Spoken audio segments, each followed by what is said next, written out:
Welcome to Hot Mess Science Episode 2 with my assistant, Thomas Nichols. Today's episode is going to be all about making your own compost, because making your own compost is something you can do every day, daily, to fight climate change. And here's why.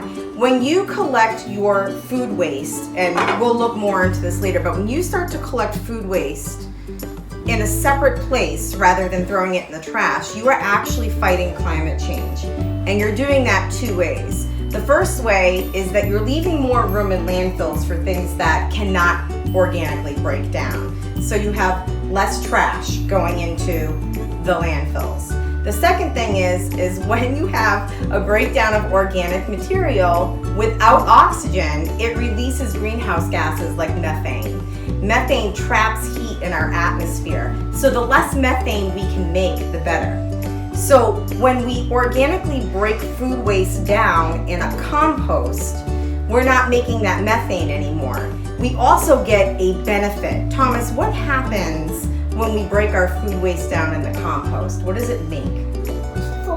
Soil. And what can we do with the soil? Put it in the garden. We put it in our garden. Or you can mix it in to anything, really. You can mix it into your lawn care. There's lots of people that would like to use it. You can just leave it there. It's just going to be a pile of dirt.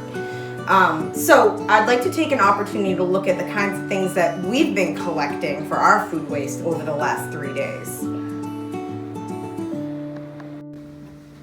All right, so over the last 3 days, we've been collecting things in this pot. This is cabbage that my kids never eat after St. Patrick's Day dinner. What's this, Thomas, right here? What is this brown stuff? Coffee grounds. Coffee grounds, yep. After I make coffee, Mrs. Nichols loves her coffee, everybody knows. So I can break that down. What other things do we have in here? Tomato. Yeah, rotten tomato. What's this green guy? Grape. A grape. Ooh, what's this? This is very special. What's that? Right there. Oh, that's an egg. These are eggshells. Eggshells are great for your compost because they're made of calcium, and plants really love that. A nice thing to do is to crush them up so that they can break down a little easier. What are these guys here? Potatoes. Yep, potatoes. And bread products are great. We have a hot dog bun nobody ate. Onion. What's this vegetable here? Yeah, carrots. Let's really dig in here. What else do we have? What's down in here? Ooh, what is that? This? Yeah. A crust. From what? Me. Somebody's peanut butter and Nutella sandwich. Or maybe that. Ooh, look at, there's a pretzel stick right there. There's some snacks that someone didn't finish. So we're gonna carry this guy out to our compost bin and show you what that looks like. Oh, look at this. This is the center of a bell pepper that I put in chili 3 days ago. So that was the center there. Instead of putting it in my trash, I'm going to be able to put it in the compost now. Oh, look at, here's pasta from Monday night. I hate pasta. Yeah, I know you do. Which is probably why it's in the compost. Okay, so this is our compost bin here. This is something that we bought, I think, for $20, $30 on Amazon.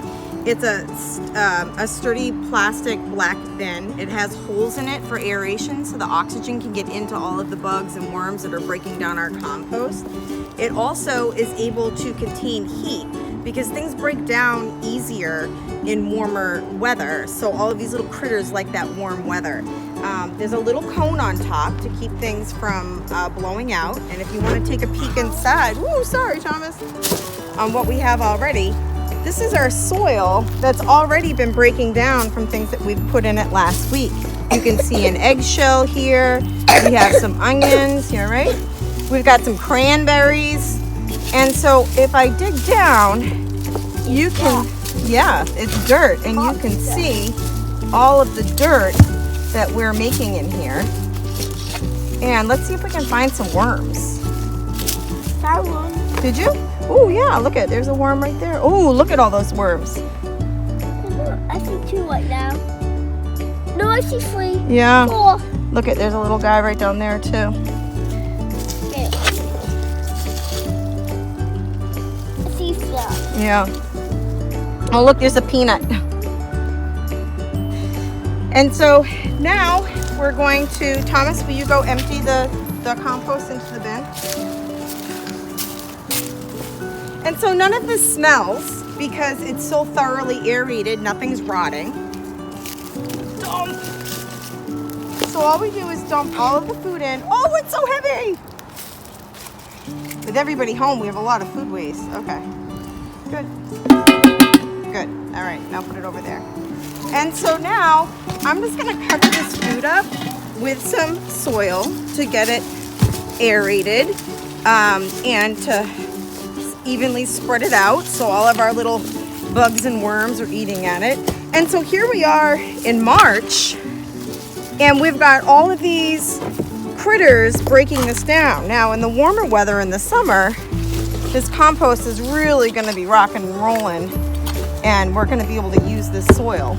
Why don't we get a shot of the garden that this soil is gonna go into?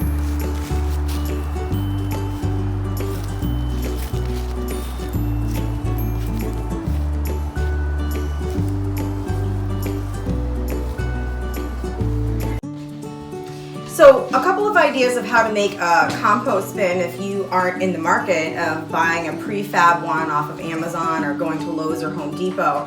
You can use any sort of household bin.